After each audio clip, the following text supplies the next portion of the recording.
नमस्कार। मैं अरुण के शर्मा, एनालिस्ट वन थॉट। कल पीएम मोदी घाना पहुंच गए सैर करने के लिए, और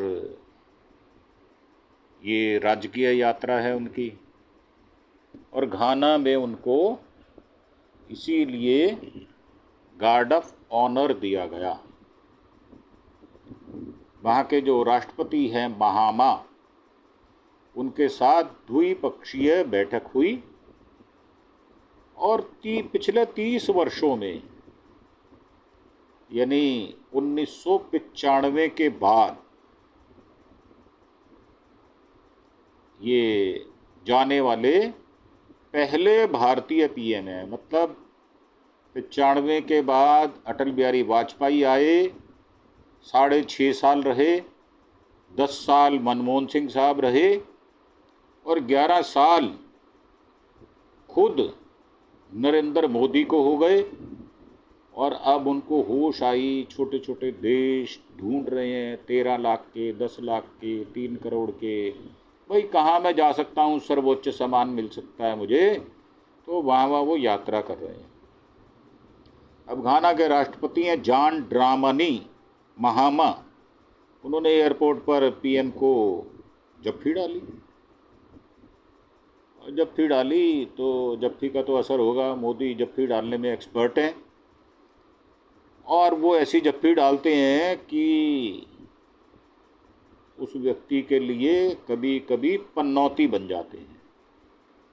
और इसके बाद उनको गार्ड ऑफ ऑनर दिया गया। अब मोदी ने बुधवार को अफ्रीकी देश घाना पहुंचना था, पहुंच गए।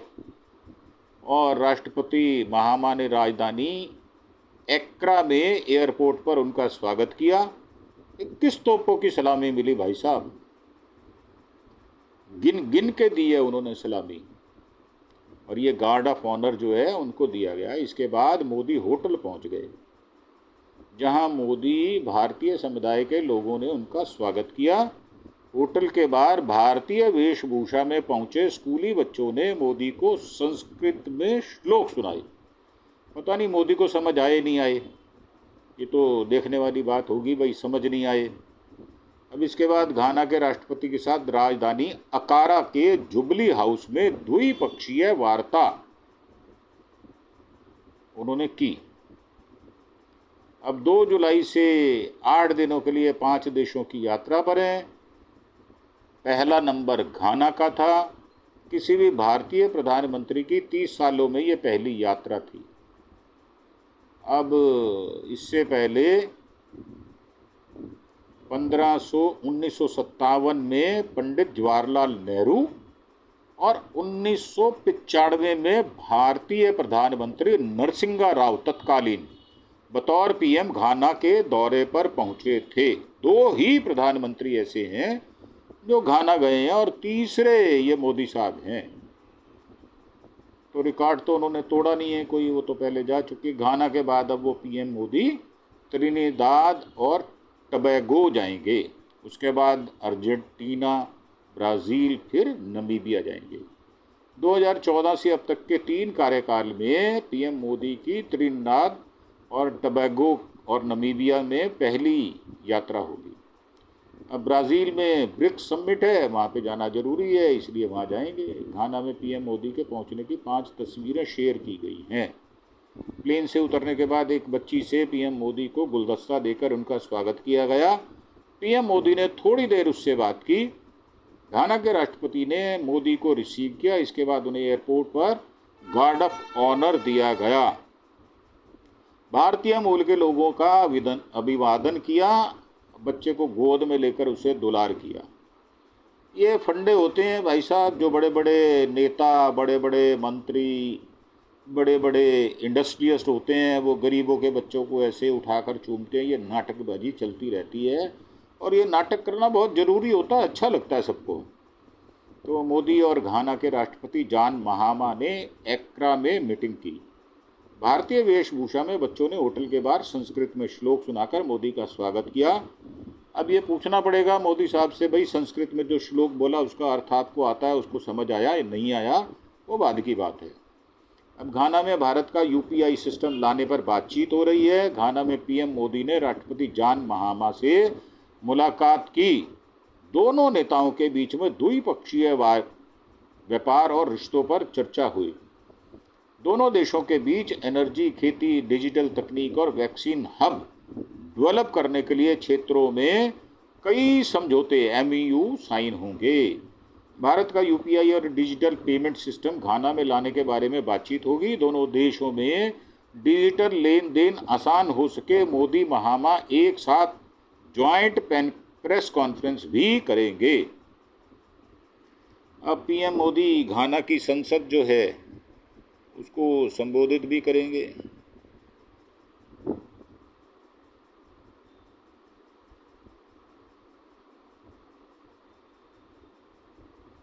वहाँ रहने वाले भारतीय समुदाय के 15,000 लोगों को संबोधित करेंगे।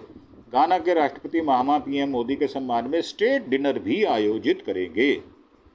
भारत से घाना की दूरी है 8,666 किलोमीटर, 8,666, और ये अफ्रीकन कंट्री है। अब पीएम मोदी के घाना जाने का मकसद है ट्रेड और इन्वेस्टमेंट के साथ साथ घाना से गोल्ड का इंपोर्ट बढ़ाना, एनर्जी और डिफेंस के सेक्टर में आपसी सहयोग को मजबूत करना, टेक्नोलॉजी, शिक्षा, स्वास्थ्य और अन्य सेक्टर में सहयोग बढ़ाना, अफ्रीकन यूनियन और ECOWAS के साथ भारत के संबंधों को मजबूत करने पर चर्चा करना। अब अफ्रीका में चीन की पकड़ मजबूत है, भारत भी प्रभाव अपना बढ़ा रहा है, कोशिश कर रहा है। अब कहाँ तक सफल होगा, देखने वाली बात ये होगी।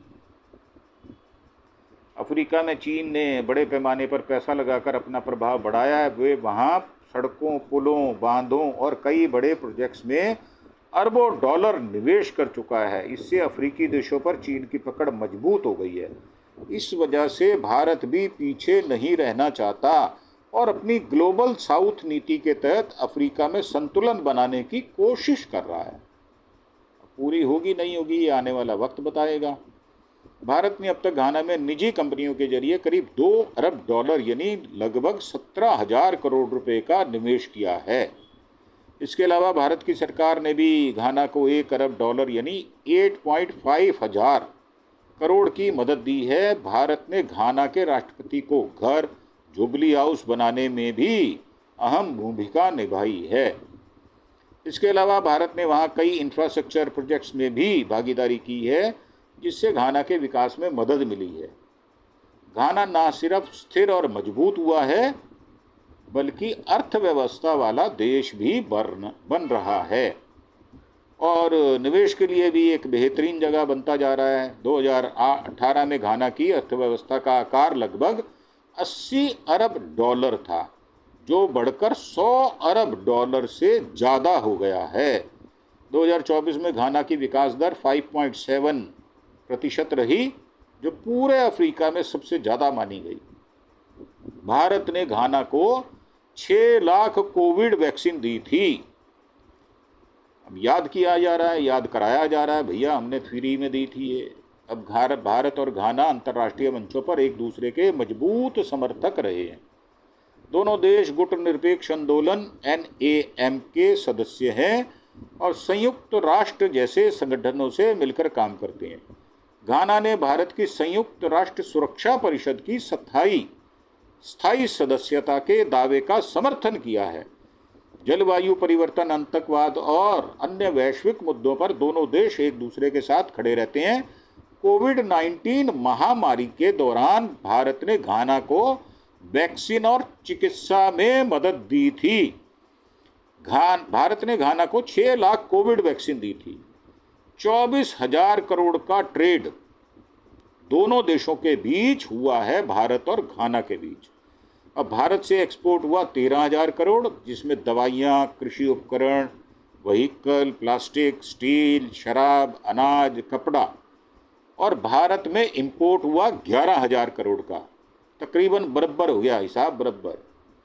तो सोना, कोको, कोको प्रोडक्ट, काजू, लकड़ी, मैग्नीज और अयस्क। अब गांधी जी के आदर्शों पर चलकर घाना को आज़ादी मिली थी। क्वामे नक्रूमा घाना के सबसे बड़े नेता थे, जिन्हें अफ्रीका का महात्मा गांधी भी कहा जाता है। फिर आ गया गांधी का नाम। उन्होंने अमेरिका में पढ़ाई के दौरान गांधी जी के विचार पढ़े, उनसे बहुत प्रभावित हुए। इसके बाद घाना आकर उन्होंने कन्वेंशन पीपल्स पार्टी CPP बनाई और देश में आज़ादी की लड़ाई शुरू की। नक्रूमा ने इसके लिए अहिंसा, एकता और नागरिक अवज्ञा जैसे गांधीवादी तरीकों का इस्तेमाल किया।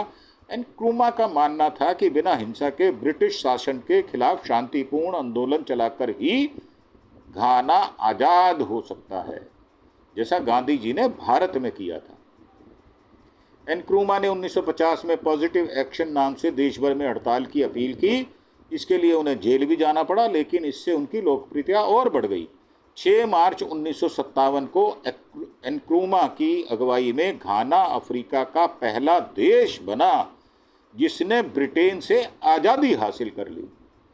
अब घाना की आज़ादी का असर पूरे अफ्रीका पर पड़ा, लिहाजा बाकी देशों में भी आज़ादी की मांग तेज हो गई। और कुछ साल बाद ही ये सारे अफ्रीकन कंट्री हैं, नाइजीरिया, कीनिया, तंजानिया, ये जैसे कई देशों ने ब्रिटिश फ्रेंच या बेल्जियन उपनिवेशवाद से स्वतंत्रता हासिल कर ली। और घाना का पुराना नाम जो है वह गोल्ड कोस्ट है, क्योंकि सोना बहुत होता है। राजधानी एंक्रा है और आबादी 3.5 करोड़ है। नेचुरल रिसोर्सेज हैं वहाँ पे, सोना है, कोको है, ऑयल है, हीरे हैं, नेचुरल गैस है, बक्साइड और मैगजीन है। अब प्रमुख धर्म उनका ईसाई है, 75% लोग हैं, और इस्लाम के 15% लोग रहते हैं। दुनिया का 7वां बड़ा गोल्ड प्रोड्यूसर देश है। 2015 में घाना ने 88 मीट्रिक टन सोने का उत्पादन किया था। 2019 तक घाना 140 टन उत्पादन कर दुनिया में सोने का 7वां सबसे बड़ा उत्पादक बन गया और ब्रिटेन से आज़ाद होने वाला पहला अफ्रीकी देश घाना, जिसको गोल्ड कोस्ट कहा जाता था। ब्रिटिश शासन के दौरान इसे गोल्ड कोस्ट कहा जाता था, क्योंकि यहाँ सोने के बड़े भंडार हैं। 1957 में 1957 में घाना ब्रिटेन से आज़ाद हो गया। अफ्रीका में पहली बार किसी देश को आज़ादी मिली थी। गोल्ड कोस्ट से घाना। अब आज़ादी के बाद राष्ट्रपति क्वामे नक्रूमा ने गोल्ड कोस्ट का नाम घाना रखा। और फैंसी शेप कफिन ये बनाने में एक्सपर्ट है। घाना में मरने के बाद फैंसी शेप के कफिन बनाने का चलन है। और चॉकलेट की धरती घाना दूसरा सबसे बड़ा कोको उत्पादक देश है, जिससे कि चॉकलेट वगैरह बनाई जाती है। अब ये PM मोदी 5 देशों की यात्रा पर पहली बार घाना, नमीबिया, त्रिनिदाद जाएंगे। ब्राज़ील में ब्रिक्स समिट में हिस्सा लेंगे। 2 जुलाई से 10 जुलाई तक 5 देशों की यात्रा पर रहेंगे और इनमें 3 देश घाना, त्रिनिदाद एंड टोबैगो और नमीबिया के दौरे पर पहली बार जा रहे हैं। शुरुआत घाना से होगी, उसके बाद त्रिनिदाद एंड टोबैगो और उसके बाद अर्जेंटीना, फिर ब्राज़ील जाएंगे, जहां ब्रिक्स समिट में हिस्सा लेने के बाद मोदी नमीबिया पहुंचेंगे। तो ये थी हमारी आपके लिए रिपोर्ट, जो कि हमने आपके लिए प्रस्तुत की है। अब कैसी लगी आपको रिपोर्ट, ये तो आप ही बताएंगे। और इसको नीचे कमेंट बॉक्स में जाकर हमें सूचित अवश्य करें। इसी के साथ आपसे विदा लेते हुए एक बार फिर से प्रार्थना कि आप हमारे चैनल अरुण के शर्मा एनालिस्ट वन थॉट को सब्सक्राइब अवश्य करें। और ना सिर्फ सब्सक्राइब करें, बल्कि ज़्यादा से ज़्यादा लोगों से कहें, अपने सज्जन मित्रों, यार दोस्तों, पड़ोसियों, रिश्तेदारों के साथ हमें हजारों लाखों की संख्या में आपको सब्सक्राइब करना और करवाना है। ये जिम्मेदारी आपके पास है। तो इसी के साथ आपसे विदा लेते हुए धन्यवाद, थैंक यू, जय हिंद, जय भारत।